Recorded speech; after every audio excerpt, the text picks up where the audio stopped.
नमस्कार, मी सृष्टी. आज मी बनवते ड्राय फिश. तर मी वाकटीचं कालवण बनवते. खूप छान असतं टेस्टी. तर कढई ठेवली, त्याच्यामध्ये तेल, लसूण, कढीपत्ता, मिरची आणि कांदा हे सगळे फ्राय करून घेते. टोमॅटो ॲड केला आहे. आता त्याच्यामध्ये मी मीठ टाकून घेते चवीपुरतं, कारण ते थोडं नमकीनच असतं. त्याच्यानंतर मी हळदी पावडर, धनिया पावडर आणि लाल तिखट आणि हा आपला पाट्यावरचा वाटणाचा मसाला मी मिक्सरमध्ये वाटला आहे तो. सो ह्याच्यामध्ये आमच्याकडे ह्याला बगी बोलतात, तुमच्याकडे काय बोलतात ते कमेंट करून नक्की सांगा.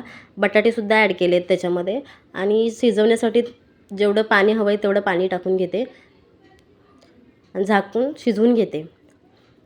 हे कालवण चिकनपेक्षाही भन्नाट होतं. एकदम वासानेच असं वाटतं की खावंसं वाटतं. आणि आंब्याची उसरी टाकली आहे. गावाकडे ते प्रत्येकाच्या घरी हे असं बनतंच. पण तुम्ही नक्की ट्राय करा आणि कमेंटमध्ये मला नक्की सांगा आणि सबस्क्राईब करायला विसरू नका. Thank you so much. बाय.